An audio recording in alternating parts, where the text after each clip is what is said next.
previous lectures we discussed about trapezoidal rule and Simpson's one-third rule. In today's lecture we are discuss about Simpson's third by eighth rule. मतलब कि Simpson's third by eighth rule क्यों apply करते हैं हम? तो किसी भी function का एरिया फाइंड करना है उसके लिए हम इंटीग्रेशन का यूज करते थे. तो बाय न्यूमेरिकल मेथड उसको कैसे सॉल्व करते हैं तो हमने ट्रेपेजॉइडल रूल से भी देखा, सिम्पसन्स वन-थर्ड रूल से भी देखा. अब हम देखते हैं कि Simpson's third by eight rule कैसे वर्क करता है. तो फर्स्ट इसका फॉर्मूला है Simpson's one third rule integration x0 to x0 plus nh f of x dx is equal to 3h by 8. मतलब कि थर्ड बाय 8 h जो विड्थ ऑफ द इंटरवल है y0 plus yn plus 3 into y1 plus y2 plus y4 plus y5 plus up to yn minus 1 plus 2 into y3 plus y6 plus up to yn minus 3. आप देख सकते हो आप यहाँ पर कि 3 into y1 plus y2 y3 skip हो रहा है 2 into के मल्टीप्लिकेशन में, y4 plus y5 y6 2 के मल्टीप्लिकेशन में, मतलब दो इंटरवल का डिफरेंस लेके आपको उसको देखना है. मतलब कि ये फॉर्मूला आपको याद रखना पड़ेगा कि +3 into y1 plus y2 एक को स्किप करो, y4 plus y5 वापस एक को स्किप करो, y6 स्किप कर लो तो क्या होगा y7 plus y8 then y9 यहाँ पर आ जाएगा, y10 plus y11 y12 यहाँ पर आ जाएगा.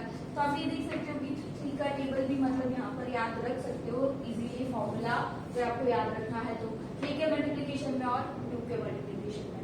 तो इसके ऊपर से अब हम एग्जाम्पल सॉल्व करते हैं कि यहाँ पर एग्जाम्पल है evaluate integration 0 to pi. Limit दी है हमें 0 to pi sin square x divided by 5 plus 4 cos x dx by using Simpson's one-third rule tech n is equal to 6.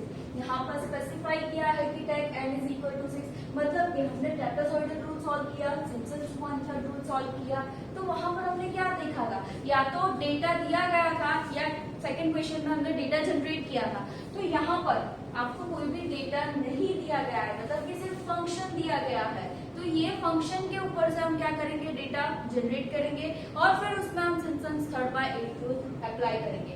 ये क्वेश्चन ट्रेपेजॉइडल रूल से भी सॉल्व हो सकता है, Simpson's one by third rule से भी सॉल्व हो सकता है. जो स्पेसिफाई किया है मेथड वही अप्लाई करनी है. इसके बाद हम तीनों मेथड का डिफरेंस देखेंगे कि तीनों मेथड में डिफरेंस क्या है. फॉर्मूला तो डिफरेंट ही है पर आंसर में भी कितना वेरिएशन आता है वो भी हम चेक करेंगे. तो हम यहाँ पर पहले ये क्वेश्चन सॉल्व करते हैं सिम्पसन्स वन-थर्ड बाय 8 से. E इज इक्वल टू क्या है 0, P इज इक्वल टू पाई. या तो क्वेश्चन में h दिया गया होगा या क्वेश्चन में n दिया गया होगा. अगर h या n में से कुछ भी स्पेसिफाई नहीं किया है तो n is equal to 6 consider करके क्वेश्चन को सॉल्व कर देना है. यहाँ पर n दिया गया है तो क्या लेंगे n इज इक्वल टू 6. मतलब कि नंबर ऑफ इंटरवल्स कितने होने चाहिए 6. 0 से शुरू करना है और 5 पे खत्म करना है. तो इसके लिए पहले हमें h फाइंड करना पड़ेगा कि विड्थ ऑफ द इंटरवल कितना है. तो क्या होगा formula h is equal to b minus a divide by n. b की वैल्यू 5 माइनस a की वैल्यू 0, n की वैल्यू 6 दिया है. इसका आंसर हम क्या मिलेगा 5 बाय 6. इसका मतलब डिफरेंस h जो है वो हमें क्या कंसीडर करना है 5 by 6. Width of the interval है वो हमारा क्या होना चाहिए 5 बाय 6. हमने ट्रेपेजॉइडल और सिम्पसन्स फंक्शन में देखा था कहीं पर 1 था, कहीं पर 10 था, कहीं पर 2 था. तो वैसे ही यहाँ पर है हमारे पास 5 बाय 6. अब देखते हैं कि हमारा फंक्शन क्या है. y is equal to f of x. Function है sin square x divide by 5 plus 4 cos x. ये हमारा फंक्शन है. अब x की वैल्यू 0 to पाई तक हमें लेके जाना है, 0 से शुरू करना है, पाई पे खत्म करना है और width of the interval consider करना है पाई बाय 6 और नंबर ऑफ इंटरवल्स होने चाहिए 6. अब ये फंक्शन का भी इसमें हमें यूज करना है. तो हम पहले हम टेबल क्रिएट करते हैं. x f of x. तो x कहाँ से शुरू करना है हमें, यहाँ पर 0 से शुरू करना है और डिफरेंस लेना है पाई बाय 6. तो चलो x फर्स्ट 0 पुट लिया हमने। अब 0 में width of the interval 5/6 add करेंगे तो क्या करेंगे 0 प्लस 5/6 का आंसर क्या होगा 5/6। अब ये सेकंड 5/6 मिला तो उसमें हम क्या करेंगे 5/6 में वापस क्या ऐड करना है हमें 5/6 क्योंकि विड्थ ऑफ द इंटरवल हमारी हर टाइम सेम रहेगी तो उसमें ऐड करते जाओ 5/6 प्लस 5/6 तो ये क्या होगा 2π/6 2π/6 3 2 6 मतलब ये क्या हो जाएगा π/3। तो नेक्स्ट वैल्यू हमारी क्या होगी π/3। ये ध्यान रखना है हमें खत्म कहाँ पर करना है पाई पे करना है। तो जब तक पाई मिल जाता है तब तक हमें ये फाइंड करते रहना है। π/3 मिल गया। अब इसमें वापस हम क्या ऐड करेंगे हमारा विड्थ ऑफ द इंटरवल है π/6 तो π/3 प्लस π/6 इसका एलसीएम लेना पड़ेगा तो इसको क्या करना पड़ेगा 2 से मल्टीप्लाई करना पड़ेगा तो ये क्या हो जाएगा 2π प्लस π डिवाइड बाय 6 मतलब कि 3π/6 3 2 6 तो इसका आंसर क्या होगा π/2। नेक्स्ट हमें मिला π/2 में पाई तक चलना है अभी। तो अब वापस क्या करेंगे π/2 में π/6 ऐड कर देंगे वापस यहाँ पर 3 से मल्टीप्लाई करना पड़ेगा 3π प्लस π डिवाइड बाय 6 तो ये क्या हो जाएगा 4π/6 मतलब कि 2 2 4 और 3 2 6 इसका आंसर क्या होगा 2π/3 2π/3। वापस क्या ऐड करना पड़ेगा अभी तक पाई आया नहीं है हमने 0 से शुरू तो कर दिया पर पाई तक खत्म करना है तो जब तक पाई नहीं आ जाता तब तक हमें वैल्यूज कंसीडर करते जाना है। और वैसे भी हमारा n क्या है n इज इक्वल टू 6 मतलब कि 6 इंटरवल्स होने चाहिए तो 2π/3 प्लस π/6 वापस यहाँ पर 2 से मल्टीप्लाई करना पड़ेगा एलसीएम लेंगे तो यहाँ पर 6 चाहिए तो 3 को 2 से मल्टीप्लाई कर दो तो हो जाएगा तो ऊपर भी हमें क्या करना पड़ेगा 2 से मल्टीप्लाई करना पड़ेगा 2 × 2 तो 4π हो जाएगा 4π प्लस π डिवाइड बाय 6 तो ये क्या होगा 4π प्लस π 5π डिवाइड बाय 6 कुछ भी कैंसिल आउट नहीं होगा तो ये एज इट इज रहेगा 5π/6। वापस इसमें क्या ऐड करना है 5π/6 प्लस 5/6 एलसीएम सेम है तो अब क्या करना पड़ेगा सीधा एडिशन करते हैं 5π plus π 6π divide by 6 6 6 cancel out तो आंसर क्या हो जाएगा यहाँ पर हमारा 5।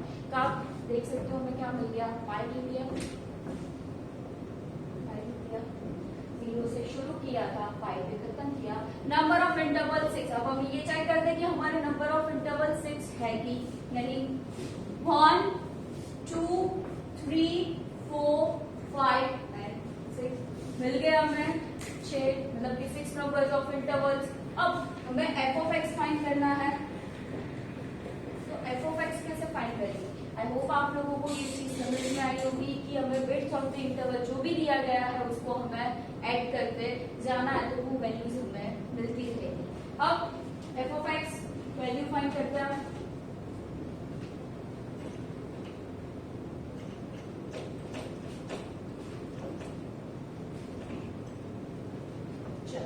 f of x मतलब कि फंक्शन में x की वैल्यू पहले 0 पुट करिए। फंक्शन क्या है sin² x divide by 5 plus 4 cos x मतलब कि sin² 0 divide by 5 plus 4 cos 0 तो इसका आंसर आ रहा है 0 क्योंकि sin 0 बच जाएगा। अब यहाँ पर x की वैल्यू चेक क्या पुट करनी है 5/6 sin² 5/6 divide by 5 plus 4 cos 5/6 इसका आंसर है 0.0295। वैसे ही हम 5/3 पुट करेंगे 5/3 sin² 5/3 divide by 5 plus 4 cos 5/3 0.1071। वैसे ही फंक्शन में 5/2 पुट करेंगे 0.2 इसमें भी 4 डेसिमल ही कंसीडर करना है। अगर 5 नंबर का डिजिट 5 या 5 से ज्यादा है तो 4 नंबर का डिजिट इंक्रीज करते रहेंगे। 0.25, 5 पाई बाई 6 का आंसर मिल रहा है 0.1628 और पाई का आंसर मिल रहा है 0। मतलब कि यहाँ पर हमारे पास डेटा जनरेट हो गया x और f ऑफ x। तो ये क्या होगा x0, x1, x2, x3, x4, x5 and x6। वहां तक हमें वैल्यूज मिल गई। वैसे ही ये क्या होगा y0, y1, y2, y3, y4, y5 and y6। Tractors order बोलो, सिम्पसन्स 1/3 हो या सिम्पसन्स 3/8 लो, डेटा जनरेट करने की मेथड सब में सेम ही रहेगी, उसमें कोई चेंजेस नहीं होगा। n या h दोनों में से जो भी दिया गया है b minus a divide by n या तो b minus a divide by h find करो। h की वैल्यू फाइंड करनी है तो डिवाइड में n आएगा, n की वैल्यू फाइंड करनी है तो डिवाइड में h आएगा। मतलब दोनों में से किसी एक की वैल्यू तो आपको गिवन होगी तो आप दूसरे की वैल्यू फाइंड कर सकते हो। और उसी में से हमारे फंक्शन में a टू b जाना है, values width of the interval add करते जाओ तो आपका पूरी वैल्यूज मिल जाएगी f ऑफ x की। अब यहाँ पर हमें क्या है, कौन सी मेथड अप्लाई करनी है, सिम्पसन्स 3/8 रूल। तो क्या है सिम्पसन्स 3/8 रूल का formula, integration x0 to x0 plus nh, मतलब a to b, तो हमारा a to b क्या है 0 to pi, integration 0 to pi sin square x divide by 5 plus 4 cos x dx is equal to y0 3h by a। h की value यहाँ पर मैंने find की पाई बाय 6, तो 3 पहले मैं फॉर्मूला लिख रही हूँ 3h by 8 y0 plus 5n। y0 तो फर्स्ट वैल्यू है पर हमारी लास्ट वैल्यू कहाँ तक जाएगी, लास्ट है हमारा y6, तो y0 plus y6 plus 3 into y1 plus y2, y3 को स्किप करके y4 प्लस y5। यहाँ पर भी ये ध्यान रखना है कि एक ही नंबर दोबारा रिपीट नहीं होना चाहिए, तो y1 प्लस y2, y3 को स्किप करके y4 प्लस y5। y6 हमारा ऑलरेडी एक बार आ चुका है, तो हम कहाँ तक वैल्यू कंसीडर करेंगे y1, y2, y4 and y5 plus 3 into y1 plus y2 plus y4 plus y5, then plus 2 into y3 plus y6 plus y9। y3 ही एक वैल्यू थी, y6 ऑलरेडी हमने यहाँ पर लिख दिया है तो वो वापस रिपीट नहीं होगा। तो सिर्फ क्या हमारे पास बचेगा y3, क्योंकि y6 तो ऑलरेडी आ गया है तो उसको दूसरी बार लिखने की जरूरत नहीं है, तो प्लस 2 इंटू y3 हो गया। अब वैल्यूज पुट कर दो, 3/8 h की वैल्यू है पाई बाय 6 जो हमने फाइंड की थी, y0 plus y6, y0 0 plus y6 क्या मिल रहा है 0 प्लस 3 इंटू y1 की वैल्यू है 0.0295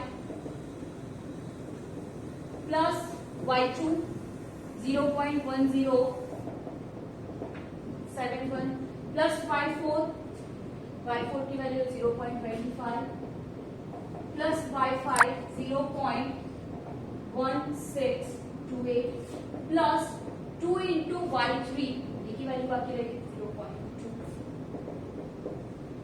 सारी वैल्यूज आ गई, उसका कैलकुलेशन करते हैं step by step. 3 into 8, 3 divide by 8 into pi by 6, तो यहाँ पर 3 2 6 कर सकते हैं, तो क्या पास क्या बचेगा 5 डिवाइड बाय 16, ये हमने सब कैलकुलेट किया, 0 प्लस 0 आंसर 0 हो जाएगा। 3 इंटू 0.0295 प्लस 0.1071 प्लस 0.25 प्लस 0.1628 का एडिशन का आंसर मिल रहा है हमें 1.6482 plus 2 into 0.2 pi by 16, 3 into 1.6482 1.6482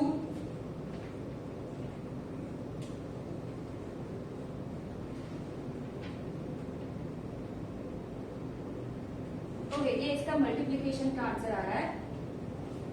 3 into इसका एडिशन किया, उसके मल्टीप्लीकेशन का आंसर मिल रहा है 1.6482 और इसका आंसर 2 इंटू 0.2 मतलब कि ये क्या हो जाएगा 0.4। मतलब कि मैंने डायरेक्ट कैलकुलेशन की है स्टेप बाय स्टेप। 3 इंटू इसका एडिशन करके डायरेक्टली 3 को मल्टीप्लाई किया तो 1.6482, 2 इंटू 0.2 मतलब कि 0.4। अब इन दोनों का एडिशन करते हैं 2.0482। अब 2.0482 को पाई के साथ मल्टीप्लाई करते हैं, डिवाइड 16, उसका आंसर मिल रहा है 0.40219। अब हमें कितना डेसिमल कंसीडर करना है? 4 डेसिमल। 5 नंबर का डिजिट क्या है? 9 आ रहा है, तो हम क्या करेंगे, आगे वाले 4 नंबर को डिजिट को इंक्रीज करके इसको हम यहाँ पर हटा देंगे, तो आगे क्या है 1, तो 1 को हम क्या कर देंगे 5 को हटा दिया, उसका आंसर क्या मिल रहा है 0.4022। तो यहाँ पर आपने देखा कि सिम्पसन्स 3/8 रूल में डेटा जैसे ही सिम्पसन्स 1/3 रूल में जनरेट करते थे, ट्रेपेजॉइडल रूल में जनरेट करते थे, वैसे ही करते रहना पड़ेगा। अब हम तीनों मेथड का डिफरेंस देखते हैं कि तीनों मेथड में अलग अलग क्या आंसर्स मिल रहे हैं, कि उसका डिफरेंस क्या है। फॉर्मूला तो डिफरेंस है ही, पर उसके आंसर्स में क्या वेरिफिकेशन आ रहा है वो हम नेक्स्ट एग्जाम्पल में देखते हैं अभी। ओके, तो अब हम जो तीनों का डिफरेंस हमें जो देखना है वो अब हम नेक्स्ट लेक्चर में पूरा एग्जांपल सॉल्व करते हैं उसके लिए कि उसका डिफरेंस क्या है और उसका आंसर हमें क्या मिल रहा है।